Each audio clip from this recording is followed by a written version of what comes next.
Sometimes life lets you down and you feel that you are done. You just want a morning run because the fun is all gone. But sometimes life makes you proud when you look far and wide, when you leave the pain behind and see the brighter side. TNC gives you inspiration.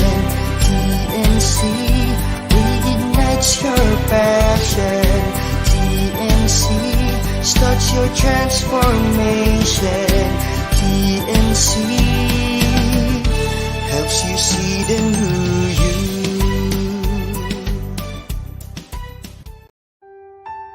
The new channel.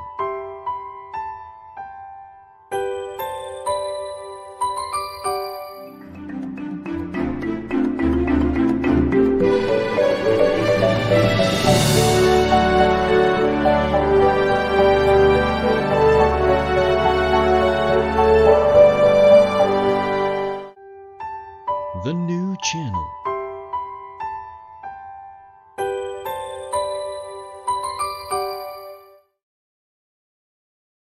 The views, opinions, and insights expressed in the following show are those of the hosts, producers, guests, and viewers. They do not necessarily reflect the position of the channel. Viewer discretion is advised. Welcome. Good afternoon. Welcome to the new channel, here to help you see the new you. This is Jesse Francis Rebustillo, your host to this wonderful program, HR Hotline.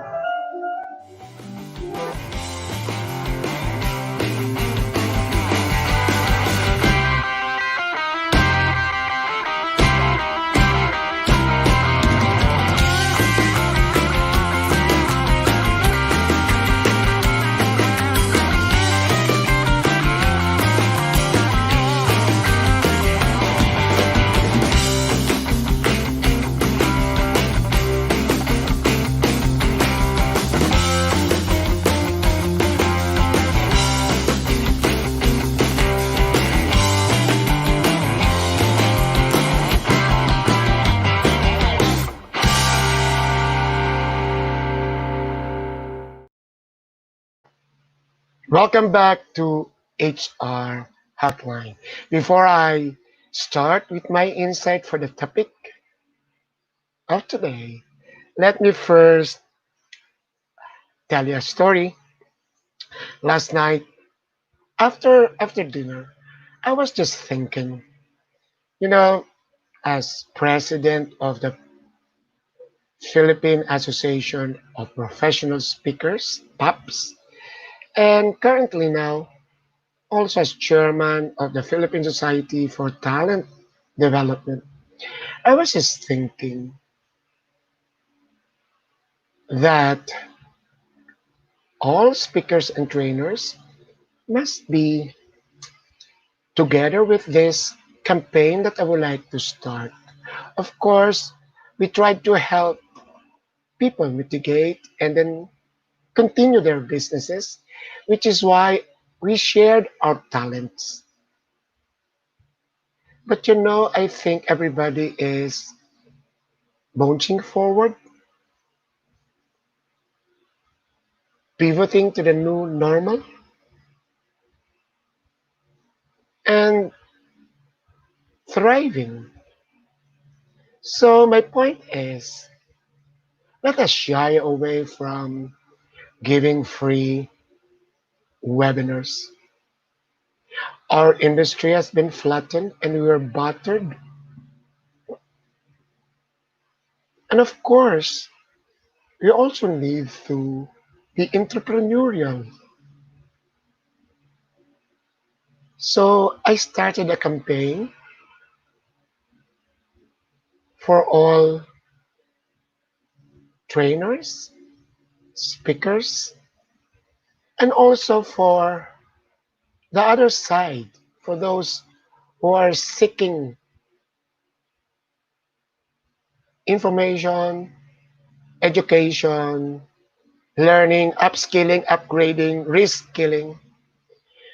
Please put value to the speakers. Think on how speakers and trainers prepare. So my point is, let us start charging fees and let us refrain from the free webinars. Of course, you have the option, but as as a retiree and as a lead to the organizations that I mentioned, we have to support each other and we have to appreciate the value of information, the value of learning, the value of development, which reminds me to continue. I also mention this when I give talks. A lot of people, especially those who are in organizations, in corporate, in companies, they rely so much on sponsored, on scholarships. Yes, why not? That's part of your career development. But sometimes I urge, just like me, I took my master's on my own. I took all the seminars, all the certification on my own. I did not ask any of my company to sponsor for me. We have to value education. Family and I have been discussing. There were chances in Inquirer wherein I was enrolled in what you call online classes, even before pre-COVID. That was around 5, 6 years ago, 7 years ago. But it was for free, so I wasn't able to finish any. I was innately. But for those that I have paid and there was value in it, I listened and I learned. Now, the topic for today is still on that theme of advancing HR, our careers, and literally advancing HR as in technology or advancing HR as a practice and as a profession. There is a heated argument on that. I am going to be on the center. You can be an HR practitioner and you can also be regarded as an HR professional. There is even the term of professional practice. But I would like to go to that, how we have to differentiate such so that you will know where we are actually beyond what we are expected to do. But before that, let me greet all the HR fellow Bicolanos. I posted and endorsed the campaign, my advocacy this last night, and Zara Arroyo responded. And after that, I also posted the invite, the teaser for this show, and then she invited everybody in the Bicol HR page. So for all my fellow Bicolanos watching, especially in HR, start to watch this program. This is actually dedicated for you. I make it a point that my last word in all my episodes is just marvelous. The Barrio Boy is already here in Paranaque, but you can never leave the barrio in that boy. Which is why, with all the plantitos, I have that because you can never leave the barrio from the boy. So, yes, welcome HR Bicolano HR group. And also, I would like to especially mention Giselle and Ryan Barion. Yes, thank you for greeting me and thank you for watching me. One thing with Ryan, I it's not that I stalk because we are friends. We are actually very similar. Uh, we are Marian devotees. Oh, let me continue. I used a lot of my time already. Let me continue with the topic for today. So, let us distinguish if we are a practitioner or we are a professional. Allow me to read what I got from Stream. I know the representative of Stream here is my friend, uh, Gilbert Kamazura. This is what I get from Stream. HR professional are expected to exhibit individual leadership as a role model for maintaining the highest standard of ethical conduct. So I think that is the first insight that you'll get from me today. So what differentiates a practitioner from a professional? You maintain that ethical standard and manifest it. You have the competency, the attitude, the skills, and the knowledge. It's not only that you're knowledgeable of what is ethical, you have the attitude for it, and you have the skill for it. I mentioned that I am now the president of the Philippine Association of Professional Speakers. In POPs, we have the five E's: expertise, eloquence. So that means don't dare to open your mouth if you are not an expert, then you have to be eloquent. But what is in the middle is ethics, which is why I started the campaign, which is why in POPs we don't have any cutthroat competition because we know it starts with expert. And of course, the fourth one is actually enterprise, and the last one is your extension. But let us go back to this stream. The highest standard of ethical conduct. I will ask this to our guests later on because we have to compare ourselves with our neighboring countries. Then let me also, before I call my guest, let me also share what do we mean by the standards to be a professional. Only four: accountability.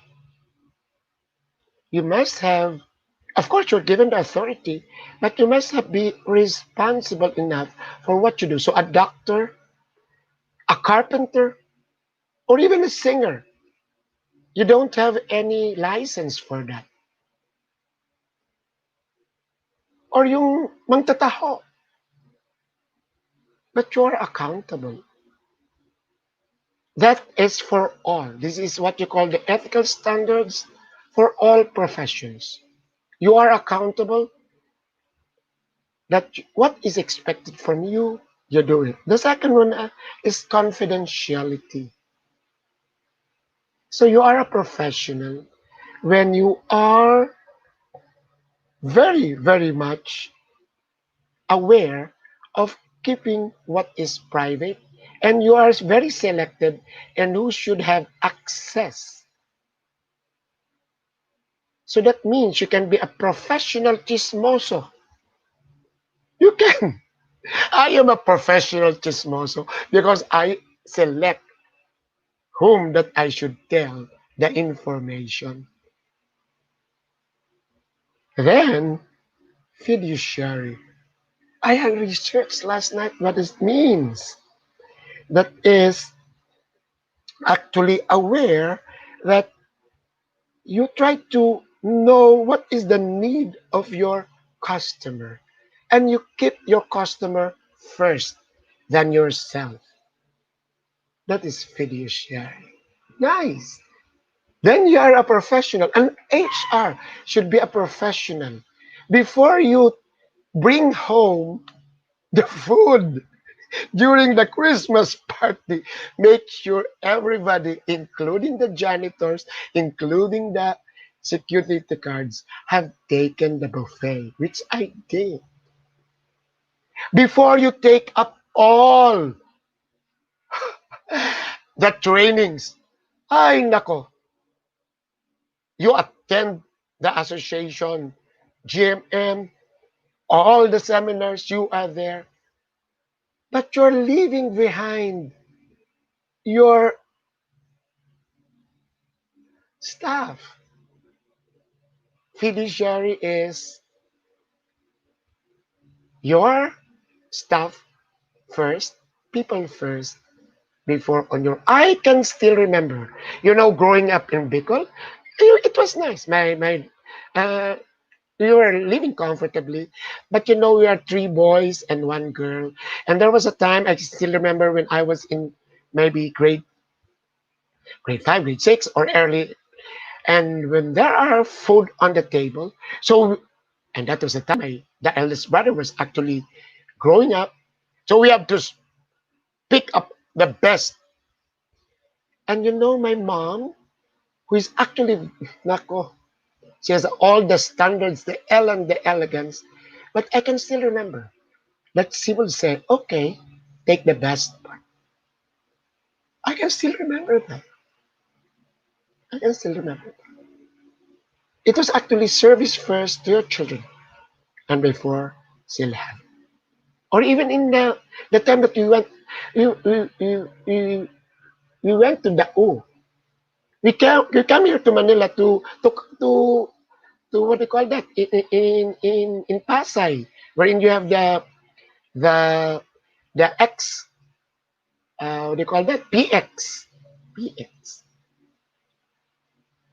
But we all have gotten our goods what we want to buy. Then my mom will come in. Okay, and that is fiduciary. And then the last one is honesty and integrity, truthfulness. So I've said a lot already. So let me introduce our guest. Our guest is a friend of mine. I met him in pubs. He's a very good speaker, very eloquent, and very depth in what he says.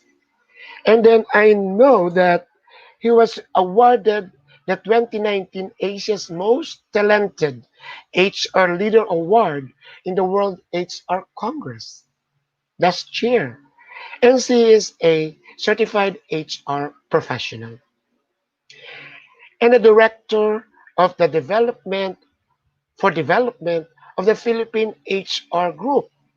Oh, we invited already Darwin Rivers here, and the founder of the ASEAN HR Leaders Circle. Ladies and gentlemen, let us welcome Marvin Zoilo. Good morning, Sir Jesse. Good morning, Hello, everybody. warm hugs, Marvin. This is already the third season, but you were in my list on the first season. But I was telling myself, in God's time, I have to have Marvin here. Remember the time that we had in Pops a webinar, Yes, and I yes, Sir was Jesse. floored. Right after that, I was so excited, and I told them, "Wow, we have world-class speakers in Pops," and that was around 3 months ago. And it's Yes, because Sir of Jesse. you and Lloyd, who were with you then. I think Dennis, and there was another one. So I had you in my list, but some of them are not actually with HR.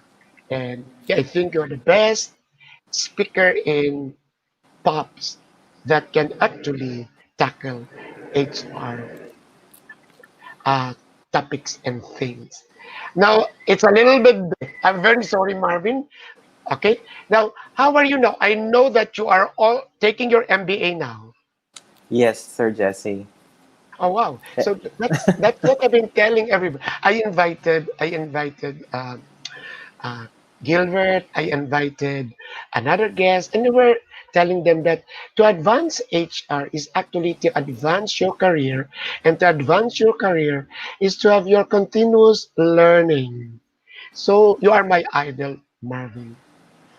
I can see Thank you, myself Sir in you Jesse. because at your age I was also doing that. I was teaching and I was taking my masters and taking everything from origami down to cooking, anything that I will gain and in information. So we will start. Now, I know you heard my intro. It's about the being being a practitioner and being a professional. Before we continue the conversation, what is your take? What is your take of what is actually a practitioner, a practice, and what is actually a profession or a professional, especially Yes. if you're an HR person? Okay. Yeah. Thank you, Sir Jesse, first of all, for inviting me for this in your show. And of course, I'd like to greet everybody who's watching this. Definitely, I hope you're having a great weekend as well as a safe Saturday with your families as well. Or if you're working, I hope you're safe there. Sir Jesse, actually, what you're trying to evoke also from not from me, but also from so many other HRs out there is that what is this standards that we're talking about in terms of HR? So when we look at HR, so many people are thinking maybe you can just be anybody who can become HR or become a practitioner. But of course, we have to look at it from a general standard perspective, wherein when we talk about HR, you should look at first from a professional perspective. So a professional is somebody who is meeting the standards of the industry in terms of the professionality and the professionalism, and also having that foundation of understanding what an HR should be, as well as many other professions out there. It could be a doctor, it could be in the medical field or in the sports field. So there's a certain standard wherein you are fitting in yourself with the proper competencies and skills that are required of you.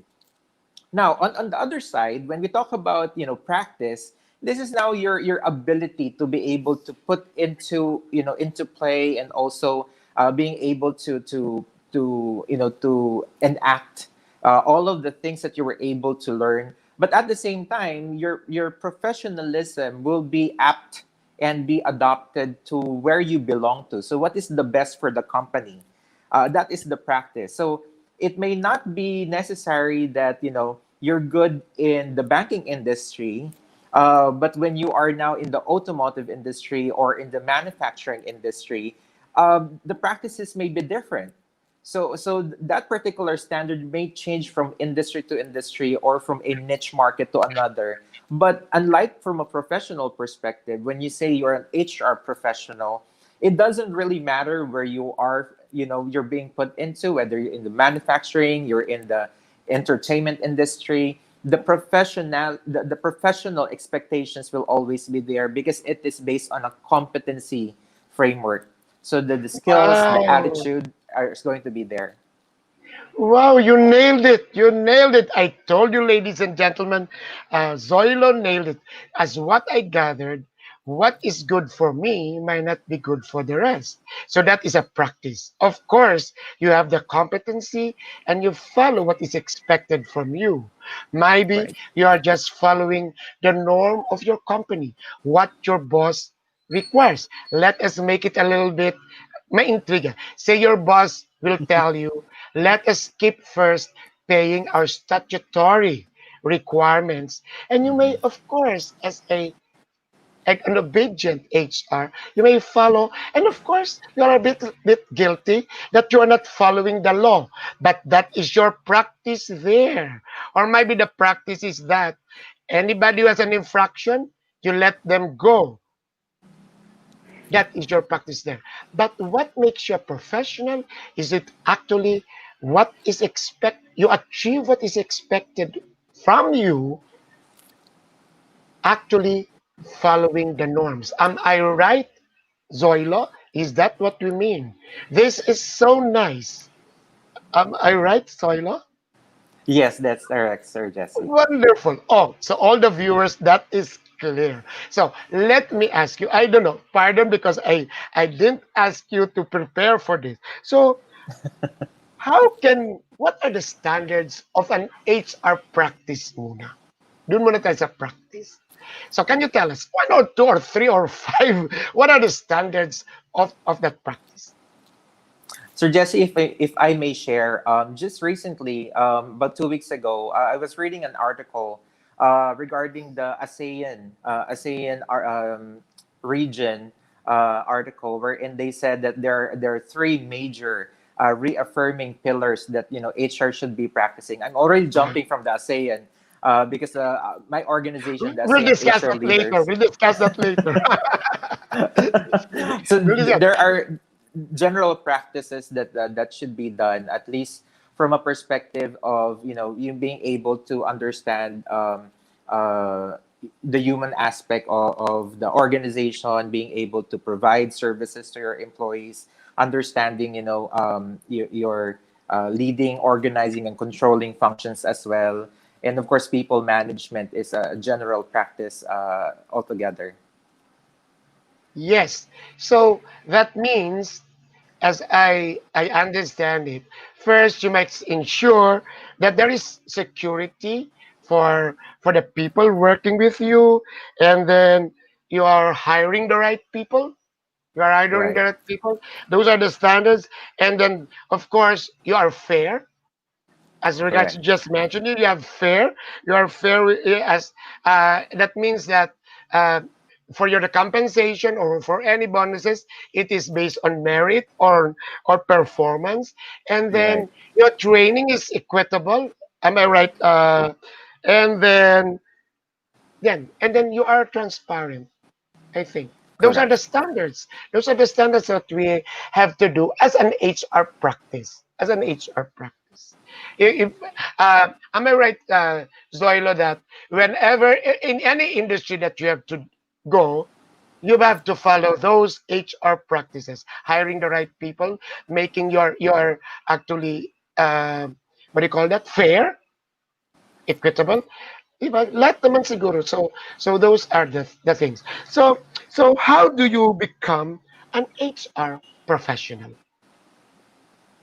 I think, Sir Jesse, in my opinion, and based on experience, being able to have that foundation, whether you're taking an education for that, just like you're also my idol. Taking Thank different you. courses and certifications. This does not only just add titles to your names, but also it gives you credibility, integrity, and also the general understanding of what needs to be done to become a professional HR. So it's not just lip service, that you understand the law and also being able to interpret it, and like you mentioned, being able to understand the talent development. You must be able to first recruit the right people, but you have to understand how to recruit them. Using good standards or guidelines in terms of recruitment. But at the same time, you want to provide career progression to them, and you should be able to understand different frameworks. That includes, of course, competency-based framework and understanding how to level up your employees in the workplace.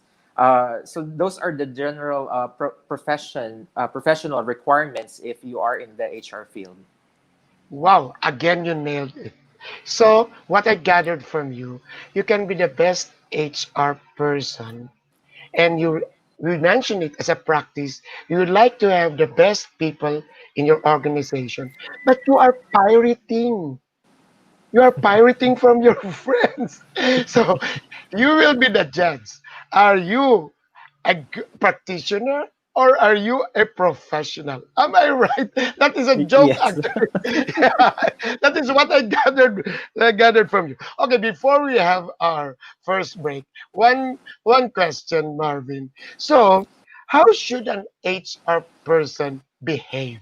Tell us. I know you're a consultant. Sir Jesse, I think I remembered when I was attending one of your sessions in PMAP way back some few years ago. So, matagal na po akong stalker ninyo. I think you mentioned very important in terms of not just an HR, but as a professional behavior. I think it reverberates as an HR, as a general, is that first you should have integrity. I always remember that you mentioned that, respect for people. That's really important because, the first letter in the HR is the word human. That's the first word in there. So you should be able to, come across as a very humane person, being able to, touch the people's lives. I always say, we have to make a difference in the people's lives of the people that we serve on a daily basis. So I think, integrity, respect for people, and also understanding the general community in terms of, how what else can we provide to them, not just, the employees, what can they do for the company, but at the same time nurture them, nourish them as they become a better person while they are working for you. Thank you. Thank you for, yes, of course, we have to be friendly, but there should be a little bit control. But you have to be, yes, respect is the first one. Respect is the first. You got it. You got it really, Zoilo. I'm so proud of you. So let's have the first break for the day.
Welcome back to HR Hotline. Jay, I have to invite them to the other TNC shows. Can we have the slide, please? Yes. The Big Picture shares inspiring stories of notable personalities from Mondays to Fridays at 7 p.m. Of course, you have to be with me lunchtime from Tuesdays, Thursdays, and Saturdays. Have an insightful Saturday afternoon because family business is everyone business. The fourth project is about life, business, and success stories live from Dubai. Usapan Beauty is about the beauty beyond what your eyes can see. And the world has faced an unprecedented pandemic. Time to hear positive testimonies straight from those recovered from the disease. in our COVID stories. Discover your life purpose and learn from others' turnaround stories by tuning in to U Turn. The Home Buyer is where you hear remarkable stories about building and owning a property. Then laugh and learn about puppetry arts from all over the world, the puppet stories of Wan Lu.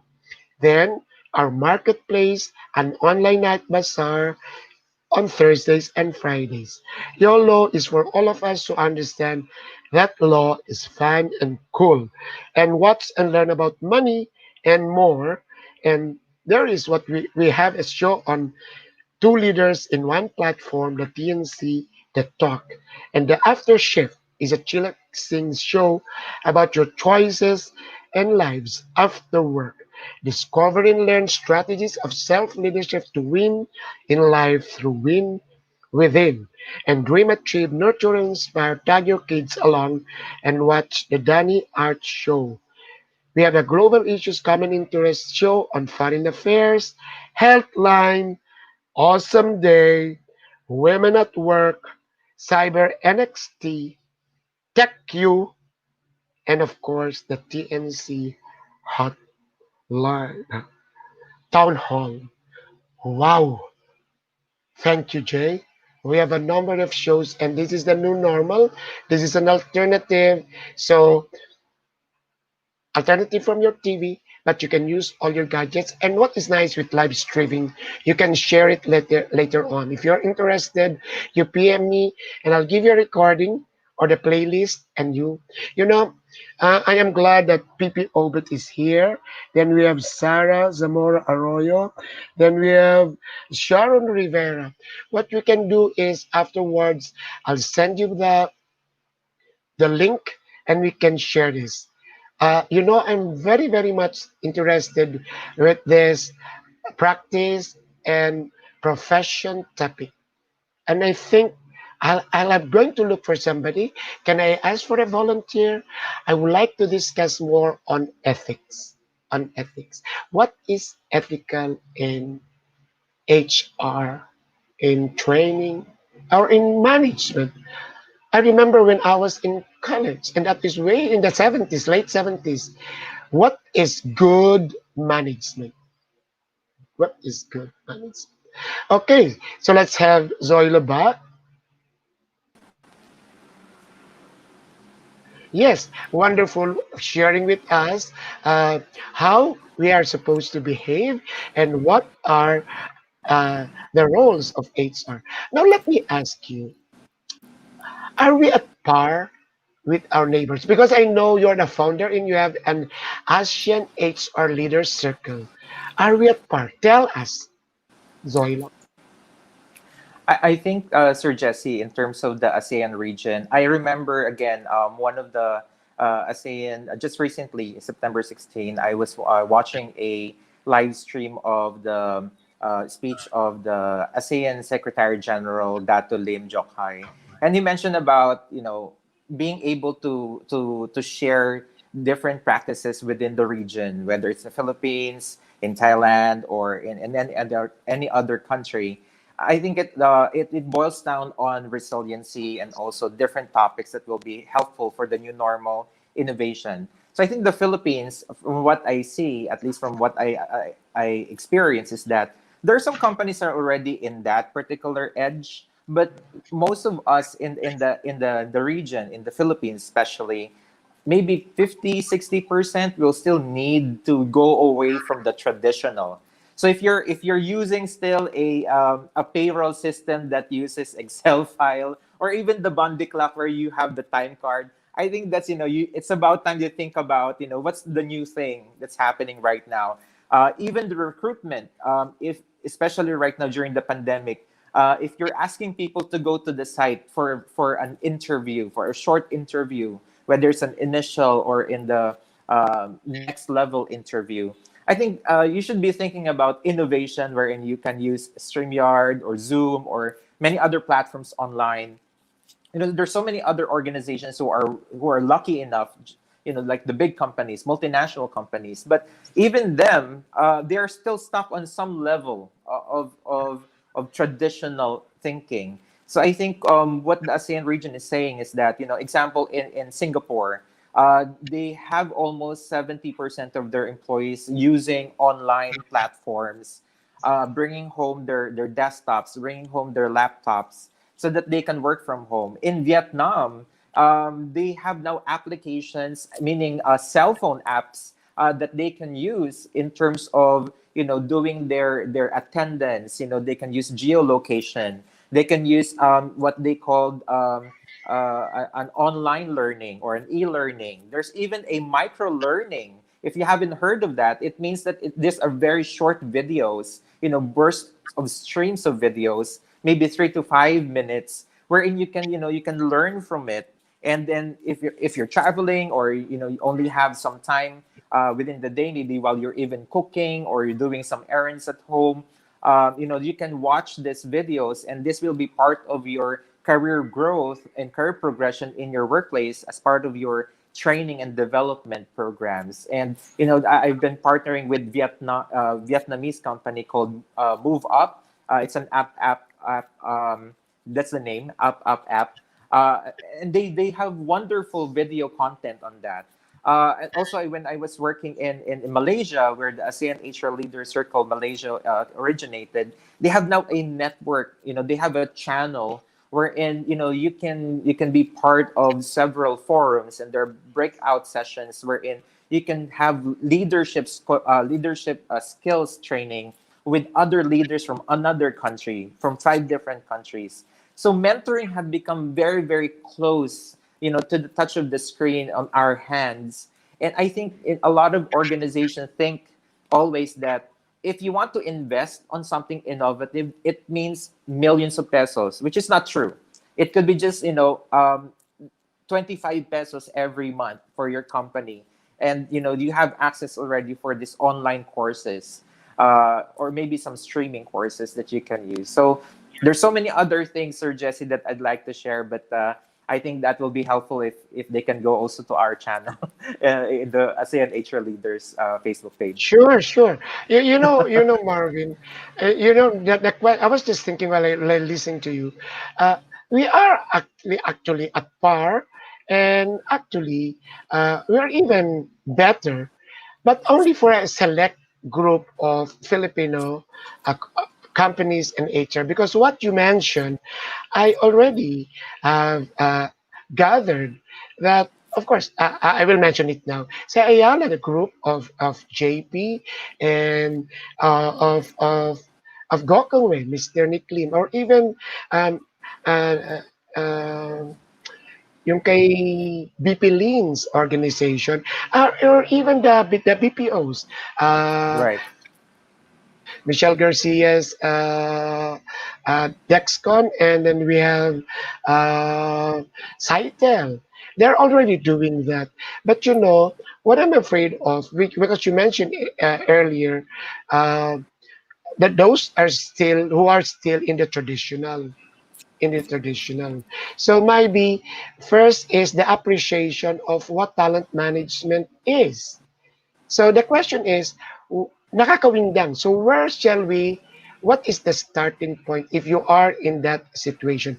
Taking aside the budget. What do you think? You know what I have in mind, Marvin, is I think try to see if they're already competency based. Am I right? I think Right. Right, Sir Jesse. that is the starting point.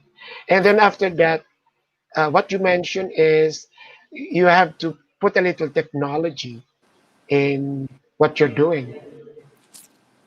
Am I right, Correct. Marvin? So Correct. leave the bandy clock and then the biometric.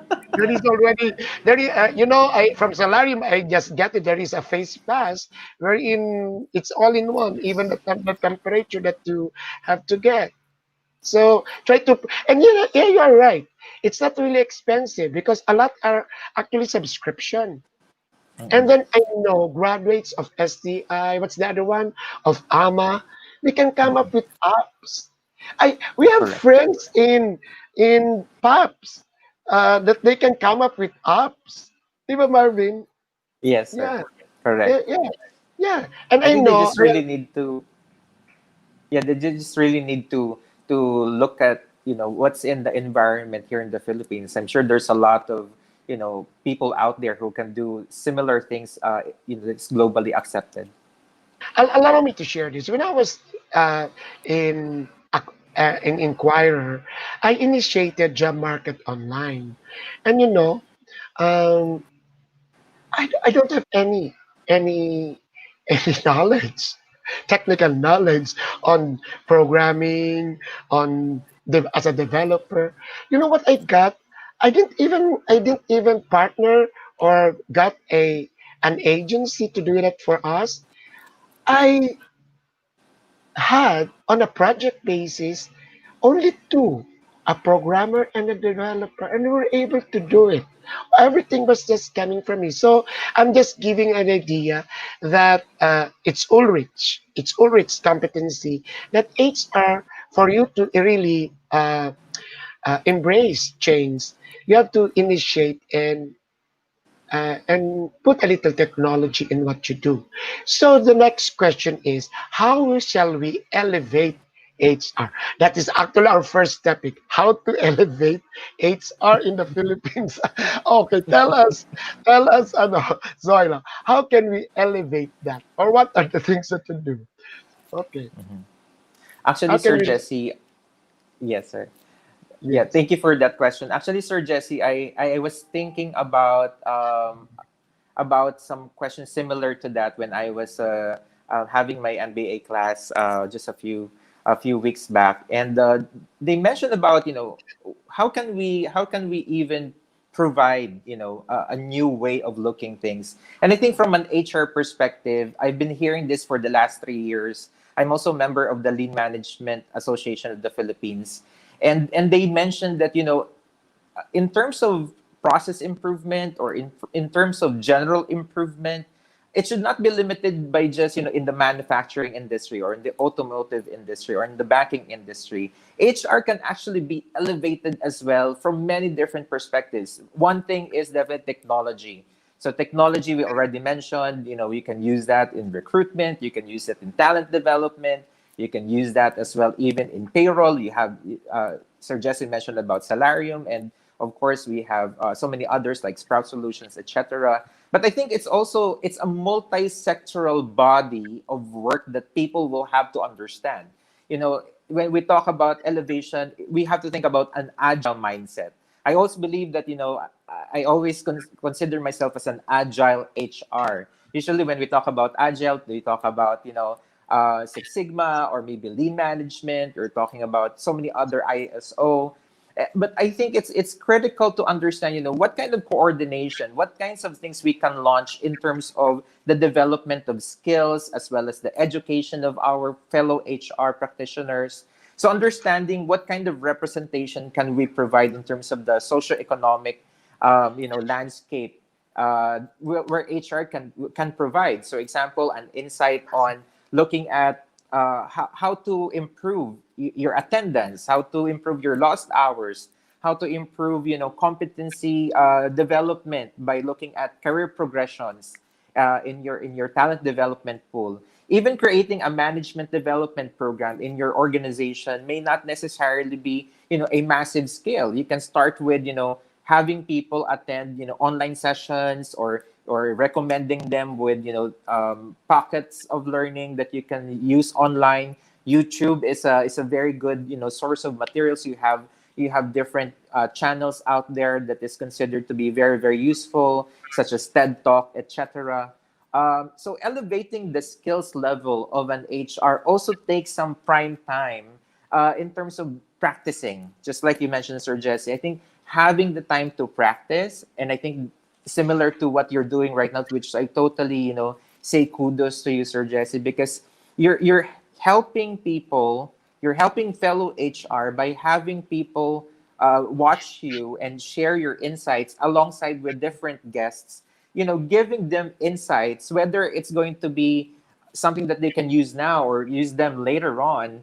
Elevating that skills level can be taken from the different areas of HR. It could be recruitment, it could be talent development, it could be compensation and benefits or total rewards, or it could be talking about general practice in terms of labor, compliance requirements, risk mitigation, business impact.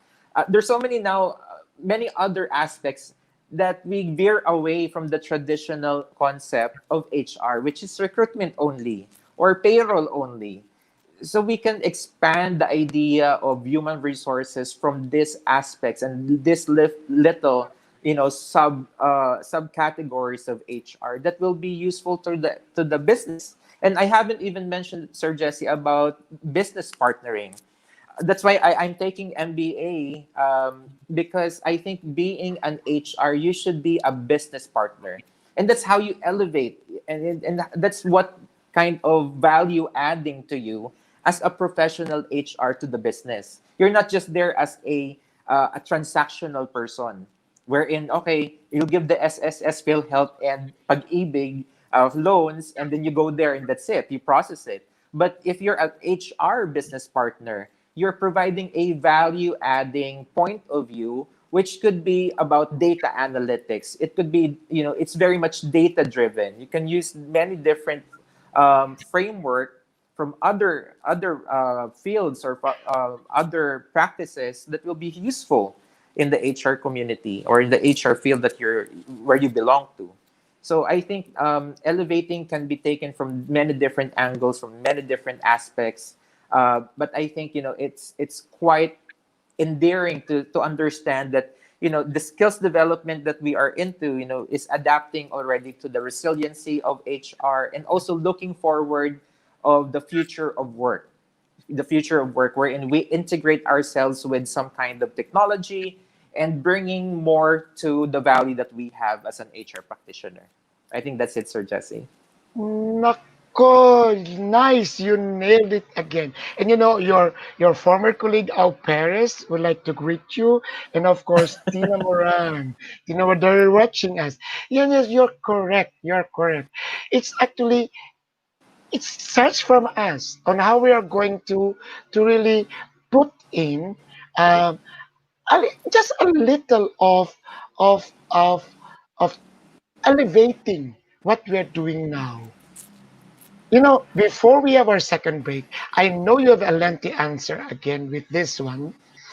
Um, we are in the pandemic and we are working from home or remotely now, and some HR are actually on a standstill, and productivity is on the lowest. So, with this given Zoilo, can we have Zoilo again? What can you just give me a couple or three, five expectations of what HR should be doing? Just to continue what you were telling us earlier, what are the expectations of the new normal? And of course, it is a VUCA, it's uncertain, but there are some expectations. I would like to start, which is a new buzzword: employee experience and employer branding. Despite despite the pandemic, HR is expected to ensure that employee experience is actually at its best. And even if you are in the synchronous, asynchronous, virtual Zoom meetings, we really have to ensure that the employer brand, that we are the employer of choice, is there. Tell us more, Marvin, on this. What are still expected from HR despite the pandemic? Yes, Sir Jesse, thank you. I'll just give a very short one before the break. I'll give three actually. So three things that we should be looking out for HR and still the expectation. Number one is just like you mentioned, employee experience. From my perspective, we call about it as an employee engagement.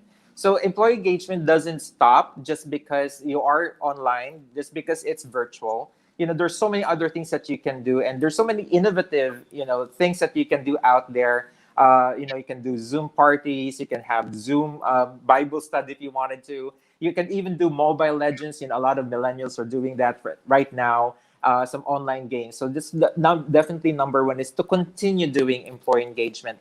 Definitely number two, sir, is what you mentioned. It's about employee understanding and alignment on the values of the business. So the company values should continue to be propagated within the organization.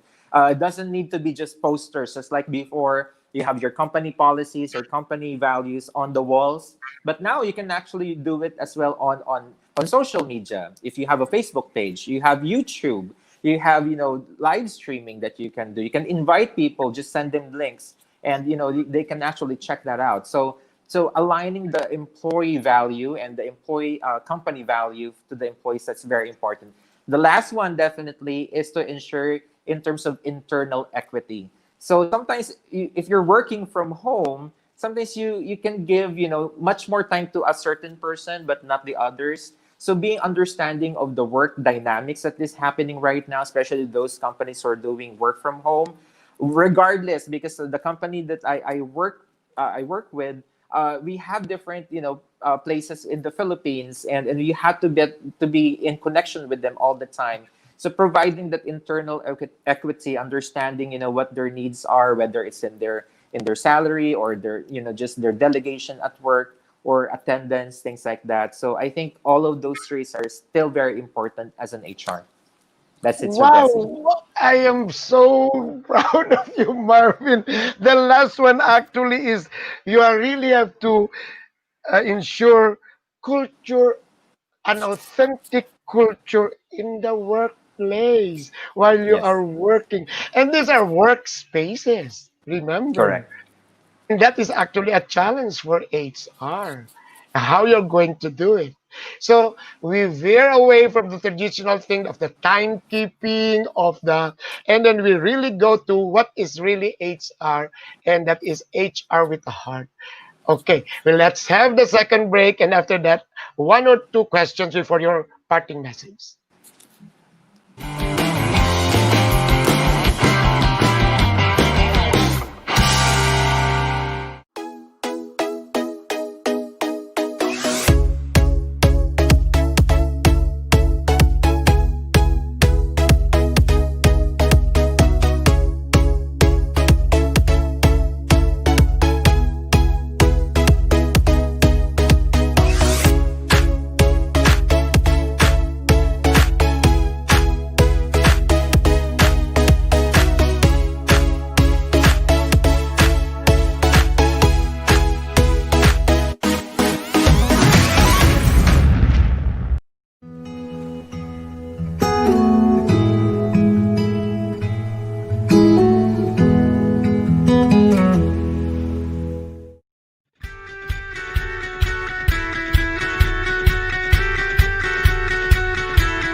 So we are now in the last portion of this episode, and we start with the job fair, FARE. So how do you fare in your HR practice, or is it HR profession? Are you practicing your profession, or are you doing your professional practice? It's up to you to think about it. We gave it to you. We had a very nice conversation with Marvin, and it's up to you to look into that. Are you advancing your HR practice, or are you advancing your HR profession? Okay, we are also in the job fair, FAIR. If you are out of job, and if you are interested, send your resume to Will Desena and Associates, our sponsor in this episode, and email your resume to recruitment at wdainc.com.ph. Puzzlebacks also are still looking for staff, and you can just send your application to careers at puzzlebacks-inc.com. Also, you can send, if you are in Laguna, send your application to algonplace@gmail.com. One of these days, we'll have an online uh, job fair here. What just what I was doing before in Inquirer Radio. Okay, so let me continue. I'm endorsing some events, one of which is the Regional Conference of Cebu. Can we have the yes? I am a not actually a speaker, but I am engaged in one of their activities as a as a as a judge. But we had our uh, technical meeting yesterday, and it will be nice if you can still have time. Register. It will start next week, 7, 8, and 9. I am a guest on the 7th, and they have wonderful speakers. I am also endorsing two conferences. PMAP's conference is on October 6. It's October 21, 22, and 23. I am part of the conference. Uh, if you're an HR person, join us, register now, and also come November, the PSTD will have its national convention. It will be on November 16, 17, and 18. Of course, I will be doing the chairman's message at the end. I am also endorsing on the 15th and the 16th, that's why I mentioned that earlier, the Total Online Presence Conference, PAPSCON Conference. It will be uh, free to in the afternoon for the plenary, but it will be paid for the tracks in the evening. We have invited foreign speakers, and there will be four tracks uh, every day, and it will run for 2 days. Join us. You can register. Try to take a picture. You can register at the site of the Philippine Association for of Professional Speakers. So that's it. So can we go back to Marvin? Marvin, thank you again. But just thinking next on Tuesday, my guest is Rick Bayo from Baguio, and we're going to talk about performance management and discipline. But you gave me an idea. I think I'm going to deal on or tackle on each of the HR competencies a day so that the HR people will really appreciate on how they can improve themselves. I get you. Aside from um, um, the things that they must learn, say the technology, but I think more on the competency. So we start first on, say, the talent management. Is it really clear to them that what acquisition is? Maybe they're still on the recruitment mode, or what succession planning is. Maybe they are still on the what do you call that again? Replacement mode. And are they already in performance management, or are they are still on the evaluation mode? Okay, so I get it. Thank you, Marvin, for giving me ideas. So just a question before you give your parting message. So what makes now a good HR professional? Wow. That's a difficult question, Sir Jesse. Before your I feel parting it's message. a I feel it's a Miss Universe question. So what makes good now a an Ah, HR professional? yes. You can do I it, think Marvin. I think I'll share, sir, during the award that I got. Actually, I got an award earlier this year from. Congratulations. I congratulated you there. Congratulations. You are 2019. Can you mention it to them? 2019. Yes, sir. Actually, it's the second award that I got. It's a 2020 World HRD Congress for the 501 most promising HR leaders. But I think I remember one of the secretary generals who were attending, coming from the Latin American country, and he mentioned about what is important for an HR is that to understand, in terms of being a resilient worker, and being able to understand, the requirement.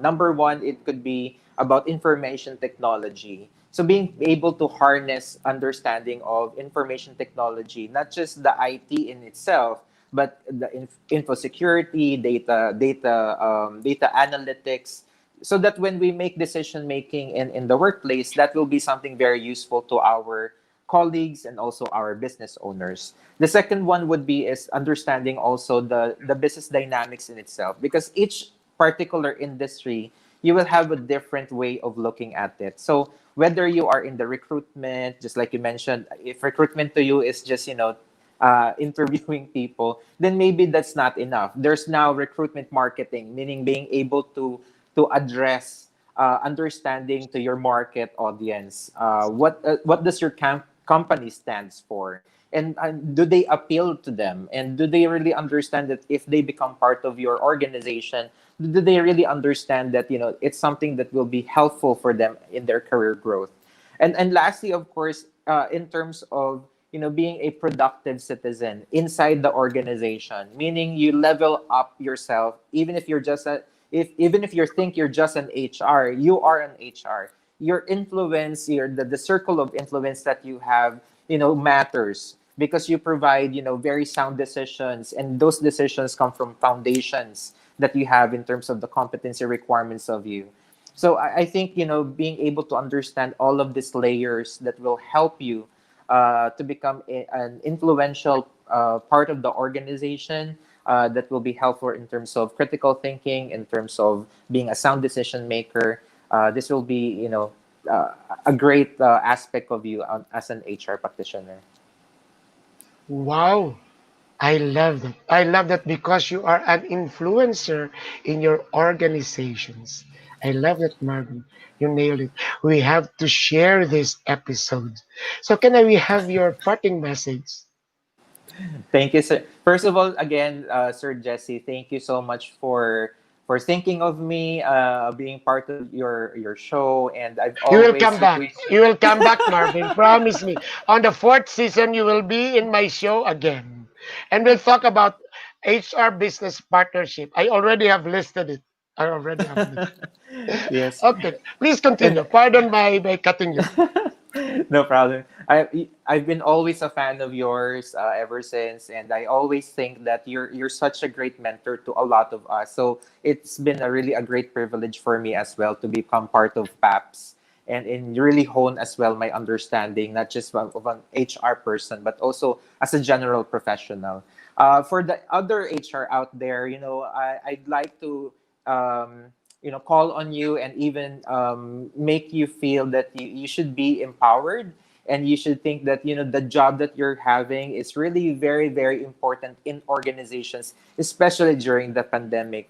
During this time, you should be able to provide some guidance to the employees, not just from a social and economic perspective, but also from an emotional and psychological perspective. Now more than ever, HR has become a critical component of every organization, especially from a human perspective. We have, or you may have experienced, maybe coworkers who have family members who have been, afflicted because of the pandemic, for the virus, who had been in the hospital, or even just economic wise, they might have lost their jobs, etc. But as an HR, that is where we come in. Just like what Sir Jesse mentioned, you are also human. You are a professional with the heart, and I think whatever that you're going to have interactions with your coworkers, it already elevates that experience with them, and it says a lot about you as a person, and also it brings value to the organization that they're lucky to have an HR like you, who brings not just joy, and not just transactions to your organization, but really bringing something forward to every single day at work. And I always say, as an HR, uh, let's always make a difference in the lives of the people that we serve on a daily basis. And with that, thank you so much, everyone, and I hope you have a great time being an HR as well, and influence others to become one. Thank you. Salamat, Marvin. I'm so proud of you. I'm so proud of you. So there goes, ladies and gentlemen. With that inspiring, powerful words coming from Marvin, my conclusion will start with competency. Let us try again to see and review honing, honing our skills. Competency is skills, knowledge, and attitude. Elevating our knowledge on talent management and actually looking into our heart and then try to develop and enhance our HR qualities, our attitude towards our practice and our profession. Now, talking about practices, try to benchmark, try to Google and look into what are the best practices that you can offer to your organizations and for your professions so that you elevate yourself, that you're a good practitioner and you're an HR professional. Do what is expected from you and make sure you are within the norms which is ethical. I would like again to mention what I said earlier, that it is incumbent on our part. We have to be individual leaders, to be role models. Sinabi ni Marvin that we have to be influencer. People look up at us, role models, maintaining the highest standards of ethics. And that you will really be satisfied with yourself. Not only excellent in what you are doing, you become a servant leader and you become the perfect person to provide human resource care to your organizations. Diyos mabalos po, si Jesse Francis Rebustillo ito.